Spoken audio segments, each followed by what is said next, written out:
از مهمترین مسئولیت یک عالم اظهار حق است. او را باید بگوید و از لومة لائم نترسد. چیزی که خدا به گردن از او گذاشته همین نقطه است. رب ما در سوره مبارکه آل عمران یک تعبیر عجیب می کند: و اذ اخذ الله میثاق الذین اوتوا الکتاب لتبیننه للناس ولا تکتمونه.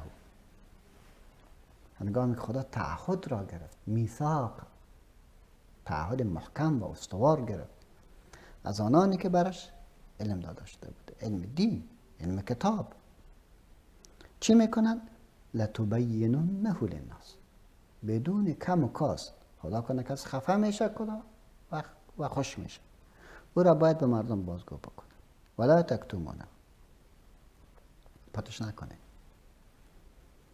ولی اینا چی کردن؟ این علما فنبذوه وراء الظهور، به خاطر منافع دنیا زودگذر اظهار حق نکردن و حق را پشت سر انداختن. و اشتروا به ثمنا قلیلا، در بدلش بسیار چیز کم را گرفتن. ثمنا قلیلا فبئس ما یشترون. چقدر بد چیز است که اینها با واسطه از خود را فروختن و نتیجه بسیار کوچک را به دست آوردن. یعنی تحریف کردن. تحریف کردن؟ نه، بیان نکردن. تحریف نکردن، بیان نکردن. درست. تحریف را خب بگذار تحریف. قرآن در مسائل توحید به طور مثال تصریح دارد: و ما قدر الله حق قدره.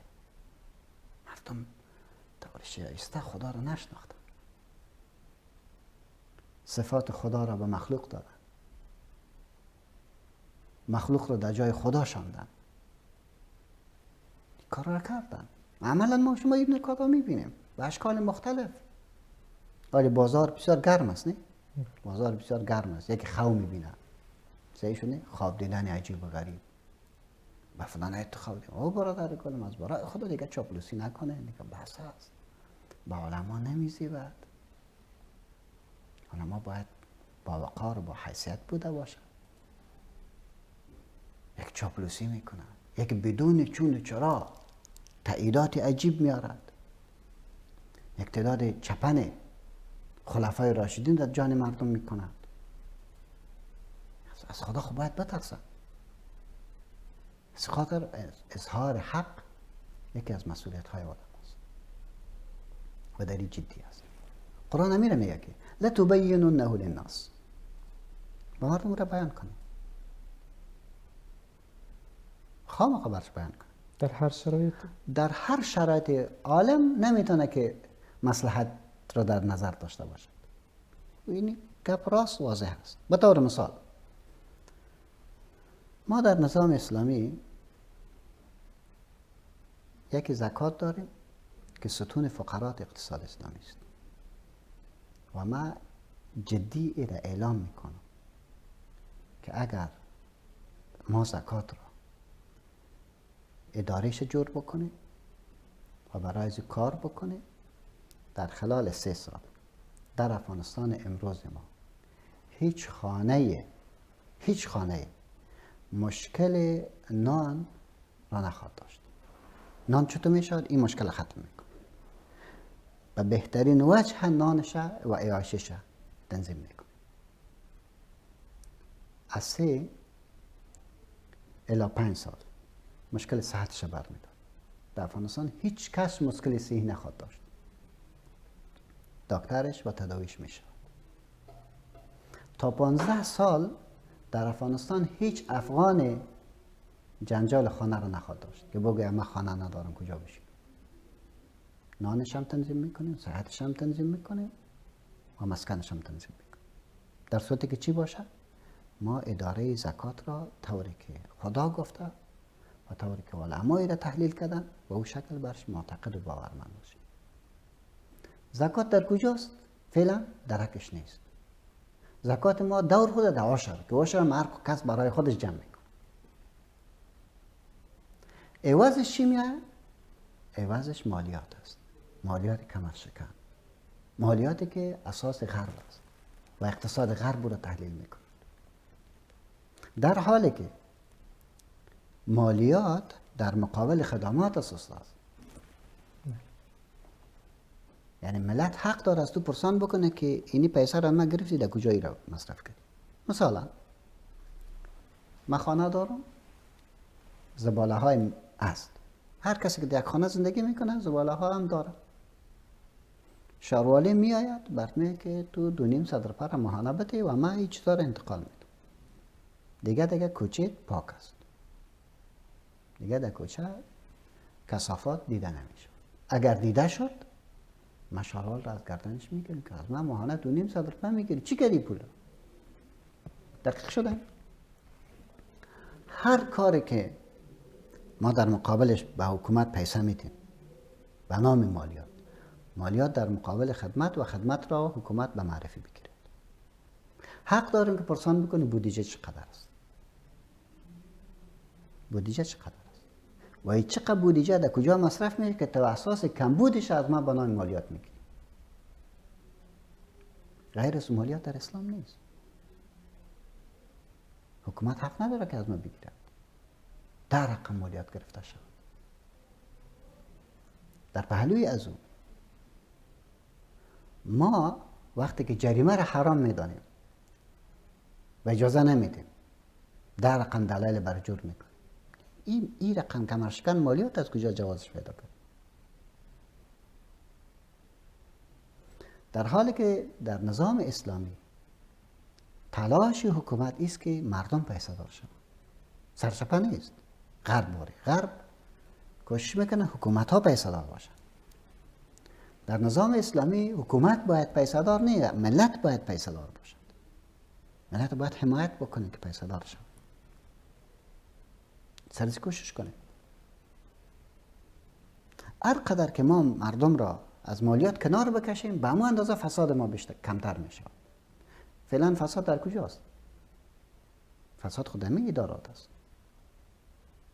1 لک روپیه حق دولت میتی، 50,000 به اون نفری که سرتو تکس نوشته میکنه به او هم باید بدی، غیر از اون نمیشه. این امیالی هم همونطور است و این روز به روز بیشتر میشه. علتش در کجاست؟ به خاطر اینکه جای یک اصل شرعی زیر پای شده است.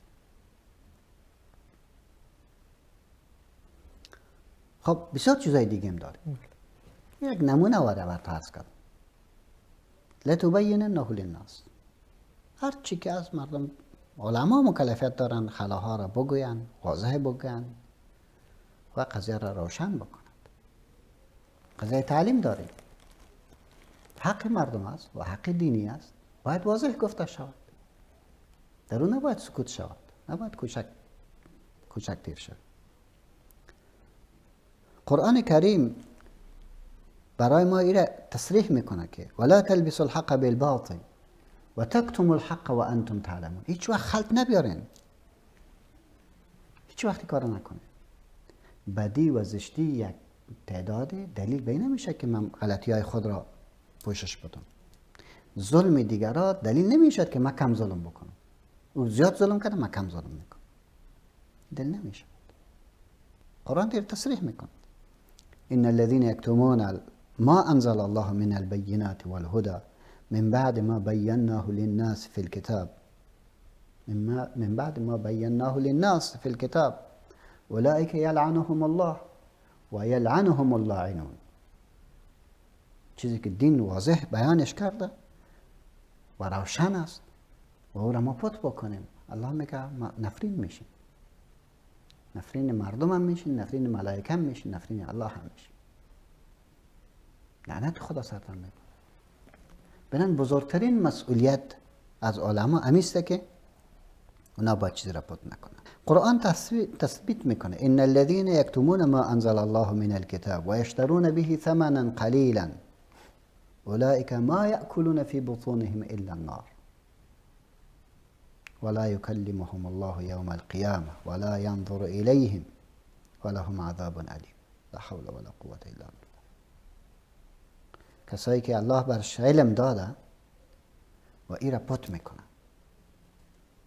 عزیزان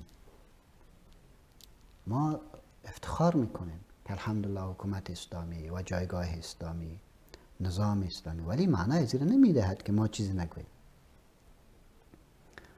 چی فکر میکنه که حکومتی که ما داریم میشه با حکومتی که در صدر اسلام گذاشته با او مقایسش بکنیم؟ با حکومت هارون رشید میتونیم مقایسش بکنیم؟ نمیتونیم. حکومت ها بسیار قوی بودن، ولی باز هم علما صریح بودن، علما نقد خدا داشتن، علما بحث خدا داشتن. اگر علما برای چاپلوسی بکنه و همیشه مؤید نظام ها بوده باشه بدون چون و چرا، بترسن از خدا، از خدا بترسن. حاکم باید از عالم بترسه. خلاصه حاکم از عالم باید بترسه و عالم اینقدر جسور باید بوده باشه که بگه چرا تو میکنی، ولو که هر کس باشی. هرگاه عالم این کار نکرد و چاپلوسی کرد، یا عالم از خدا بترسد.